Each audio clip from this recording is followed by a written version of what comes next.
皆さん、こんにちは。ご無沙汰しております。はい。本当に久しぶりに、動画を撮るようになったんですけど、皆さん、お元気ですか？本当に、多分、結構2年ぶりに動画を撮ってる感じがしますね。もちろん、読書ノートの動画は撮ってるんですけど、それは毎年のノートの報告みたいな感じで記録代わりに撮っているので、そういう動画を除けば、多分、特に手帳関連の動画は2年ぶりかなっていう気がします。なぜならば、去年の年末年始には撮ってなかったからなんですけど、実は、ちょっと、私の生活っていうか、結構大きい変化があったんですね。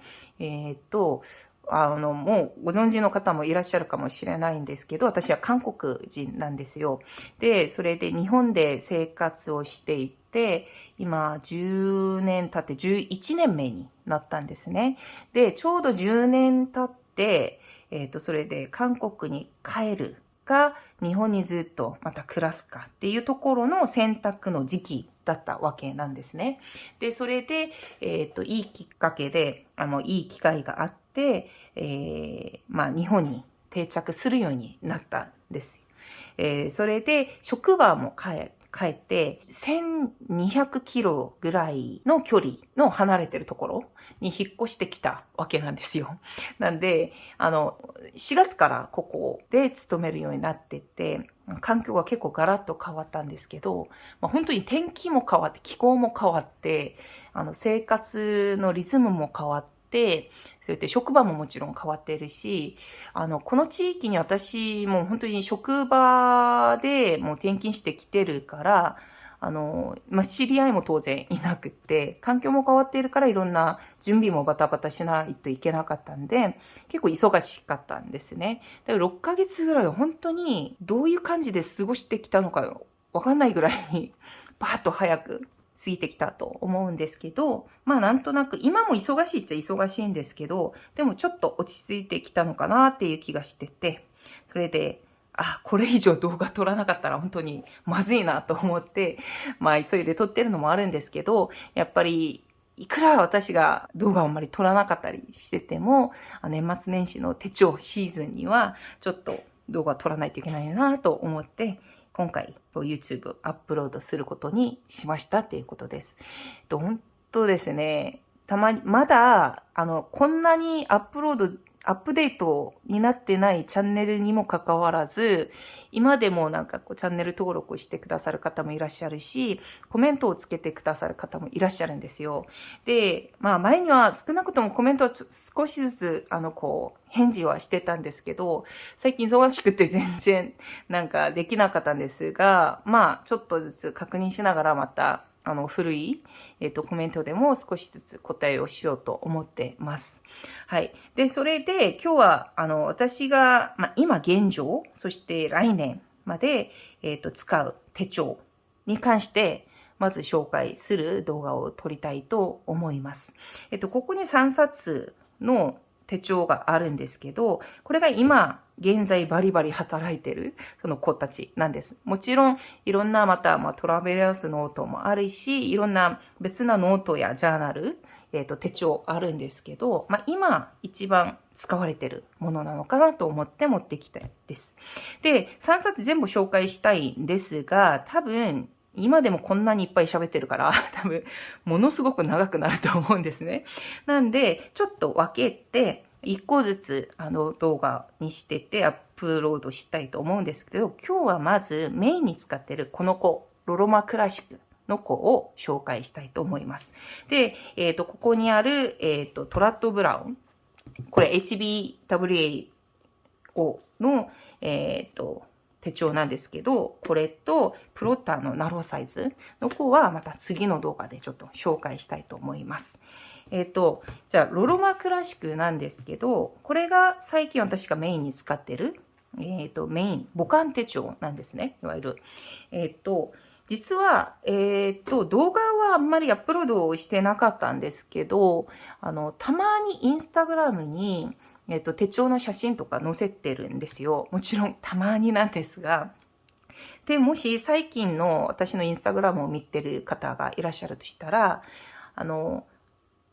ロマクラシックじゃなかったはずなんだけどなっていう話をしてる方もいらっしゃるかもしれないんですけど、実はこれ、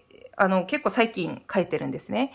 先週まで、オーセンのバイブルサイズと、プロッタのバイブルサイズ、2冊体制だったのを、このロロマクラシックの24ミリに、まとめて入れてる感じなんです。結構最近、いろいろバインダーだけコロコロ変えながら結構使ったりするので、よくあるパターンなんですけど、一応ちょっとまとめようって思ってて、2冊を1冊にまとめるっていう感じなんで、もちろん、オーセンのすごく使い心地いいところあるんですけど、今結構ロロマも楽しんでいるところなんで、ちょうど今の現在はこれで紹介をしたいと思います。はい。で、実はロロマクラシック私そんなに長く使ってないんですよ。結構最近、買ってるものなんですが、毎回憧れはあったんですね。みんな使ってるし、とにかくかっこいいじゃないですか。形がすごくいいし、なんていうか、たまに文房具屋さんに行ってって触ってみたりすると、これいいな、ちょっと欲しいなっていうのを毎回考えるんですけど、でも持ってる手帳いっぱいあるし、しかも結構私ベルトなしのノートタイプに結構ハマってたわけなんですよ。で、オーセン使ってたじゃんと言ってるかもしれないんですけど、オーセンの場合も結構長く使ってるから結構パタンと開かれて、それで、フリップのところも結構なんていうか邪魔にならないくらいの使い方ができたからいいんですけど、ベルトとかある場合には結構ここが邪魔になったりするのが嫌だったんですね。だからあんまり、なんていうか我慢してるっていうことが多かったんですけど、使わずに。なんですが、思い切ってちょっと今回は行ってみようっていう感じで、買ってみたら、最初に開けて触ってみたら、この感触がものすごく良かったんですね。こんなにいいっけみたいな感じの、すごい革の、なんていうか、手触りっていうか、この感覚がすごく良かったんですよ。今もいい。すごく好きな感覚で思ってて、ちょっと、当分これでいこう。みたいな感じで、一回届いた時に応線から移して入れてみようって言ったのが、ちょっと今はこれに行こうみたいな感じで今メインに使ってるっていうことなんです。エイジングもすごく楽しみにしてるんですけど、一応今はちょっといっぱい触りながら楽しみたいっていう感じなんですね。はい。ということで、じゃあ中どうなってるのかちょっと見たいんですけど、ちょっと中もシンプルかもしれないんですが、私の場合結構デコとかあんまりできない人なので、毎回文字ばっかりになってる手帳になってるんですけど、ここ、私が大好きな、ほぼ日テンプレート。結構四角とか丸とかよく使うものなんですけど、手帳が変わってもこれは必ず入っている気がしますね。で、ただ、ほぼ日テンプレートって結構幅広いんですよ。だから名刺サイズよりちょっとも広いんで、ここにもともとあんまり入らなかったりするんですけど、ここ点線の部分なんですね。で、ここのようにすごく、なんていうか、壊れやすい部分であって、もうここ切っちゃったんです。で、そしたら、ちょっと細くなってるので、結構こういう名刺サイズにもう入れやすくなってるので、ここに入れて使ってます。そして、私の大好きな、ここ風船。ここ付箋なんですけど、私は結構カードケースっていうかカードサイズのものをものすごく好きだし使ってて、いろんなサイズ持ってるんですけど、その中でもこの細い付箋の方をめちゃくちゃ使うんですね。で、いろんな柄が入ってるものもあるんですけど、私の場合はもう単色っていうか、同じ色にシンプルになってるものが好きなので、このシリーズで、リピールまで変えながら使ってますっていうことです。はい。っていうことで、もうシンプルに入ってて、ここから始まります。プロッタのトゥーズリストなんですけど、これわかりますか？これ多分今年出たのかなだと思うんですけど、これダヴィンチから出てる、ノートの、ここうやってノートで使うこともできるし、そこをこれ出したら、ここの、バインディングすることもできる。こういう商品なんですけど、もともとダヴィンチで出てる、ダヴィンチ特有のこう、緑色のノートが入ってるんですよ。2パターンあってて、横線のそういうノートが入ってる場合もあるし、そして、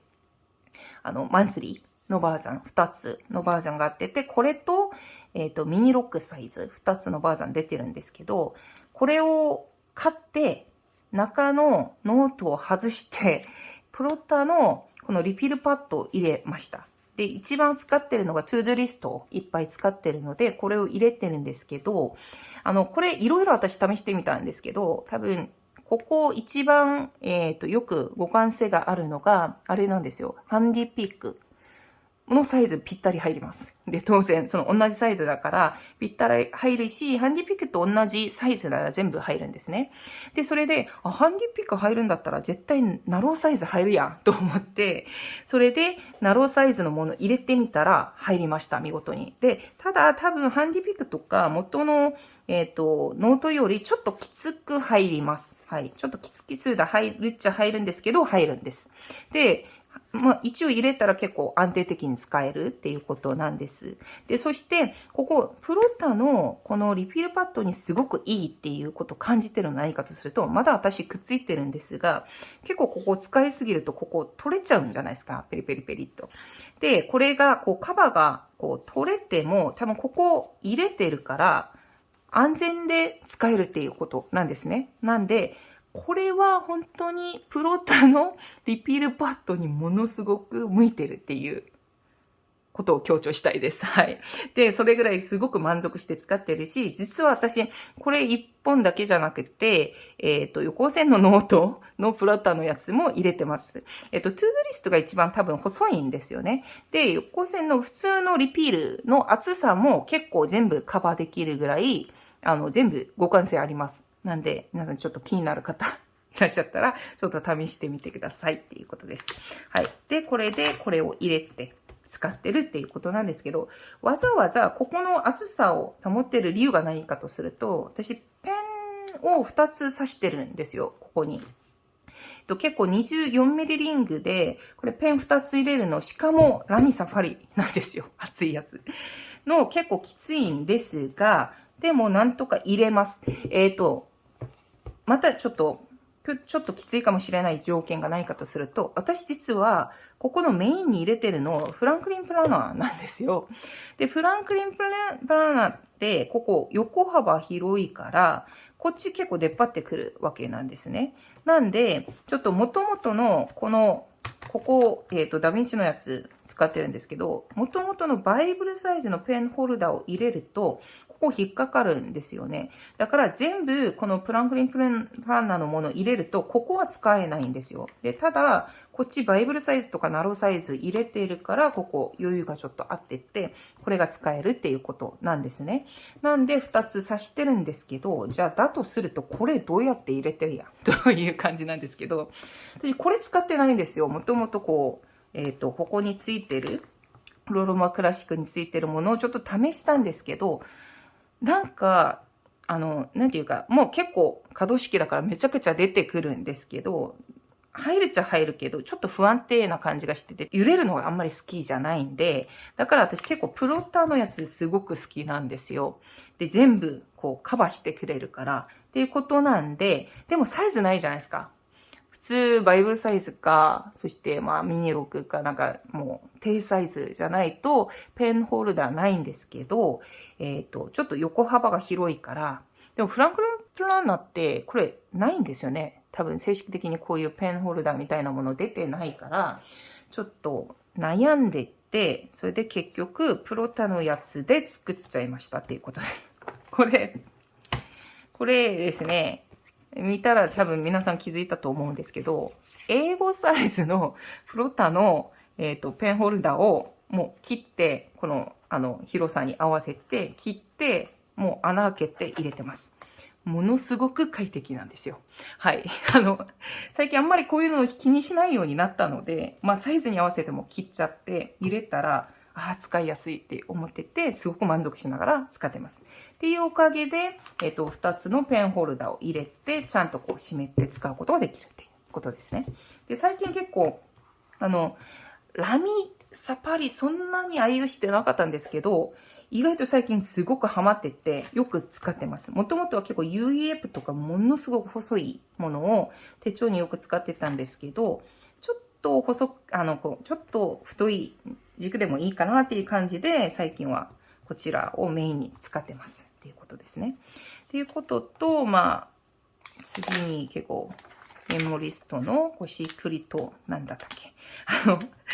これのリピールを入れて、ここは1年の日程なんですね。これは個人日程じゃなくて、職場の日程です。ちょうど3月まであるから入れてるんですけど、実は私、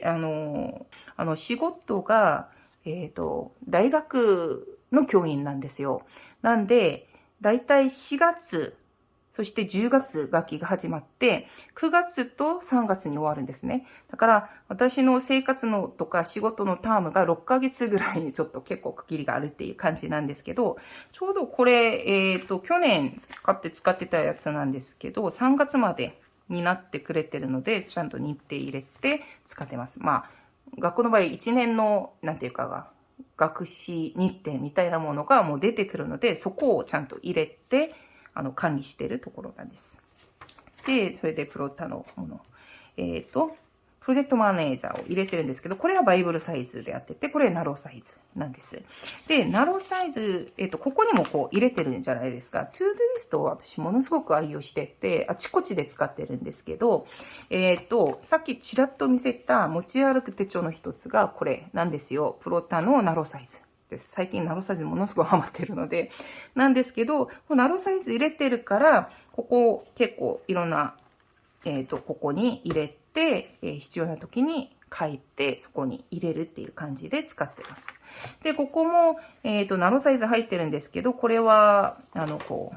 ブックリーディングリストなんですね。今年2022年に読んでる本とか、全部読んだ本とかの記録なんです。多分黄色とかついてるものは全部読んだ本なんですね。はい。っていうことを、パパッと書いてて入れてるんですけど、このプロジェクトマネージャーを、ですね、これ開けて使ってるんですよ、実は。で、もともとだと多分、こうやって、一つのプロジェクトってしてて、こうやってするんですけど、保管用ではすごくいいんですけど、実はプロタって、リングサイズ11ミリじゃないですか。これだから、多分、こうなると、ほぼ、ノートみたいに開くことができるんですよね。なんで、例えば入れてるってしてても、これがあんまり無理のないように使えるんですよ。なんですが、これ、リングがでかいじゃないですか。リングがでかいから、この状態で、これをそのまま使うと、全然これ使えないんですよね。なんで、ただの、見る感じのものだといいんですけど、これは使えないなと思ってて、こちらをもう除いて、こうやって入れて、普通に使ってて、もう書いたりしてて、まとめるときだけこうやってまとめるっていう感じで今使ってますっていうことです。はい。なんですが、プロジェクトマネージャー大好きです。はい。いろんなもので助かってますっていうことですね。で、そしてさっき、ちょっと説明してたペンホルダー。いろんなペンホルダーあるんですけど、ちょっといろいろ試したんですよ。で、ただラミサファリっていうのが結構、蓋の方が結構太いんですよね。なんで、元々のようにこうやって使うと結構入らなかったりするわけなんで、もちろん入るものもあるんですよ。アシュフォードのものもちょっと入るっちゃ入るし、いろいろあるんですけど、なんていうか、ペンを使うときにスッと入れてスッと出したいっていうことがすごくやりたいんですよ。そういう面で、オーセンはものすごく良かったんですね。蓋くら結構熱いもの、だからラミサファリでも、オーセンのそこの、ペンホルダーに入れるときに何のストレスもなくて、スッと入れて、スッと出してっていうことが、すごくペンの動きが楽なんで、ストレスがないですね。で、ストレスなしで使いたいっていうことなんで、で、こう逆にしたらすごく楽だし、なんていうか、こう、組み合わせもすごく良かったんで、こういう形で今使ってるっていうことなんです。はい。ということと、後ろにじゃフランクリンプランナーがあるんですけど、私、フランクリンプランナーのユニバーサル使ってるんですよ。で、実は、一昨年までの動画を見てた方はわかると思うんですけど、私結構バインダーに自分手帳デイズをわざわざ下を切って入れて使ってたわけなんですよ。で、すごく紙が好きだったので、まあ、留めリバーも好きだし、途中で自分手帳デスティンペーパーに変わってあるんじゃないですか。そう、変わってる、そういう紙もすごく好きだったので、それで使ってたんですけど、今年の前半とか、私実はフランクリンプランナーずっと使ってたんですよ。ただ、今、コンパクトサイズなんですが、前はポケットサイズ使ってました。で、実は多分、インスタグラムにもアップしたことあるんですけど、これですね。これで使ってたんですよ。これも多分他の動画でまた説明したいと思うんですけど、ここのなんかこう、フランクリンプランナーと同じくユニバーサルのシリーズで使ってたんですね。で、これを試して使った時に、ものすごく紙が好きになったわけなんですね。ここに、プラチナの UF の万年筆で書いたんですけど、すごく書き心地もいいし、薄い紙にもかかわらず、このなんか張りがあるっていうか、このちょうどいい強度っていうか、音もいいし、ものすごく気に入ってって、それで、これからちょっとユニバーサル使いたいと思ってて、これに定着したわけなんですね。ただ、これもすごく満足して使ってたんですけど、ちょっとなんかこう、大きい、紙に書きたいっていうところと、書いてる量が増えてる、項目が増えてるものと、さっきちらっと見せたんですけど、HB とか、ナローサイズ使ってるので、いろいろ資料をスクラップしたりすることが増えたんですよ。なんで、ちょっとリングのサイズを合わせたいっていうところがあったんで、10月からはコンパクトサイズに変えて今使ってるっていうところなんです。ただ、必ずユニバーサルっていうことをこだわって使ってますっていうことなんですね。ということで、これは来年のために準備してるものなんですけど、年間のもの、今回はもうフランクリンのもの、多分3月まではちょっと入れてるんですけど、っていうものを入れてって、そしてマンスリーとデイリー入れてますっていうことですね。一応私の場合、1日2ページのものを使ってますっていうことなんです。で、それで、左側には第二領域の場合は私のルーティンよく書いてるんですね。毎日やらないといけないもの。繰り返してやるものっていうところで、いろいろ書いてて、そして、下にはもうテスクリスト、トゥードリストをよく書いてて、ここはライフログっていうか、一日の日程とか、あったことを整理したり、よく皆さんが使ってるものと同じく使ってますっていうことです。ただ、最近はサファリで書いてるっていう。前の、前の、UEF で使ってた、この字の操作と全然違うんですよね。やっぱり。もともとこれが好きだったんですけど、最近ちょっとこういう太字で書く魅力にハマってるっていう感じになってるので、これを楽しんでますっていうことです。で、そして右側はちょっと自分のためのジャーナルみたいな感じなんですかね。ここ多分、こう、いいかな。こっちの場合が結構なんか睡眠時間とか、いろいろなんか動いてるカロリーの消費とか、どれぐらい歩いたとかっていう記録とか取ってたり、Apple Watch を参考して書いてるんですけど、だから、朝の場合これ書いといて、そして12時過ぎたらこの記録が出るので、ここを書くとか、いろいろ、聖書を見ながら、やってるものとか、黙想しながらやってる部分とか、支出、だからお金の使いとか、下にも日記書いたり、感謝日記書いたりしてるように使ってますっていうことなんですね。っていうことを毎日ちょっと繰り返して、今記録を取ってるっていうことなんです。だから、前にも書いてたものなんですよ、実は。これ新しく書いてるわけじゃなくて、ずっとやってきたものなんですが、いろんな手帳にバラバラになってるのを、これ、フランクリンプランナー母艦手帳に全部集めて、一つのページになるべく書くようにするっていうことなんです。っていうことを今、ここのロロマクラシックのフランクリンプランナーに記録してる。毎日。っていうことなんですね。で、そして、1週間コンパスなんですけど、ですね、これもともとこうなってるんですよね、多分。はい。で、私の場合、下からめくるのが楽な人なんで、これを逆に入れて使ってます。で、そして1週間コンパスと、タスクリスト両方使ってるんですね。それを、両方、2枚を入れて使ってるんですけど、こっち側がトゥードゥリストとか、仕事とか、いろんなものを記録してるから、タスクリスト、だから1週間のタスクリストとか、ものを書いてリマインドしてます。デイリーの手帳を書いてると、意外と、1週間内でやるべきこととか、1ヶ月タームでやらないといけないものとかっていう、ちょっと大きいタームを置いてやるべきことを忘れがちな状況になるんですね。なんで、それをタスクリストに、ここ書くときに見える場所に入れてて、逆側にはこっち側が私も日記とかジャーナルみたいな、ハンディングみたいなスペースになるから、なるべくちょっと役割とか、そういう部分のリマインドができるような項目を書いて、それで参考にしながら、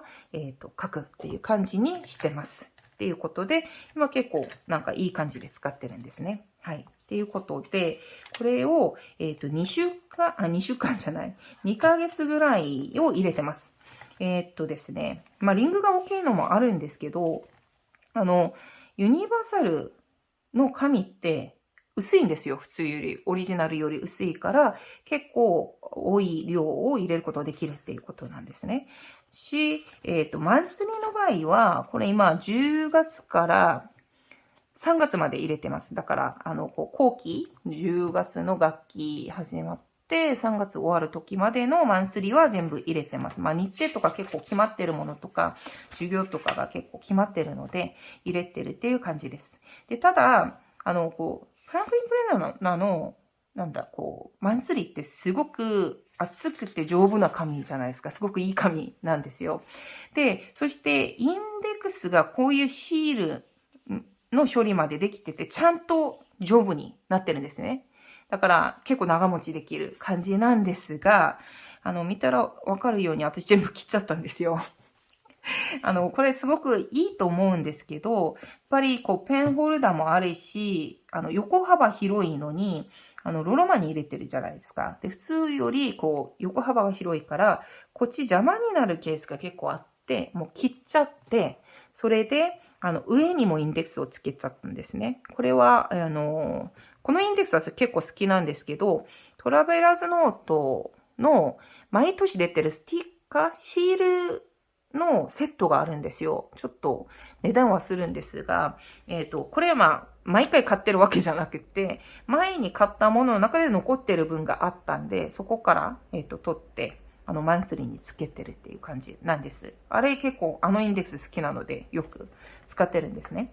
っていうことで、もうつけて、マンスリーは3月まで入れてる。だからマンスリーは6ヶ月タームで入れてるっていう感じなんです。はい。それでさっき説明してたペンホルダー、切って作った、プロッタのペンホルダーを入れて、そして、ここは、ノートなんですけど、フリーのノートもあって、そして、学校の、日程とかいろんな、そういう、こういうメモとか、前に手帳会議とかやってた、ものとか、いろいろちょっと、バインディングする必要があるものをちょっとつけてるっていう感じなんですね。はい。後ろには、付箋とか、これは、これ、アッシュフォードのあれなんですよ。くっついてて、ここペリペリペリっとしてて、入れるやつなんですけど、あれ不便だから私ここ切っちゃったんですね。このメモリストのもののように、同じく下をもう開けちゃったんですよ。なんで、こういう風に使ってるし、これはなんか不線だから、まあ、別に移動したり、持ち歩いてたりときにはこうすることもできるので、もう全部スリート入れちゃったんですね。で、これで使っていって、またこれ名刺ケース、名刺入れなんですが、ここにプロタのこう、蜜穴の、リフィルを入れてて、なんかちょっとメモ取ったりするときにバインディングするようにちょっと取って入れてるっていう感じなんです。っていうことで今使ってるんですね。はい。なんで、これをちょっと、ロロモクラシックを、楽しみながら、はい。記録を毎日取るということです。まあ、一応毎日記録をするもんだから、多分、結構触るようになるんじゃないかなと思って、エイジングを期待しているところなんです。はい。で、これと、多分、さっきちょっと見せてた、このプロタのナロサイズを必ず、職場に持っていくっていう感じなんですね。持ち歩き用で使ってるし、そして、ここの、トラットブラウン、これ、アシュフォードと趣味文のコラボで出てる HB サイズなんですね。多分英語サイズもあるって思ってるんですけど、最近結構 HB よく使ってるから、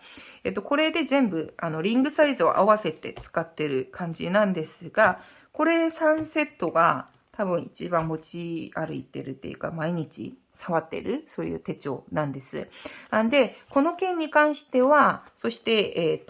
これも含めて、このサイズの問題とか含めて、また別の動画でいろいろ一つ一つ、語りたいことを整理して紹介したいなと思います。まずは、今日はこのロロマクラシックプラスフランクリンプランナーに私は毎日こういう記録をしてますよっていう中身の紹介をしてみましたっていうことです。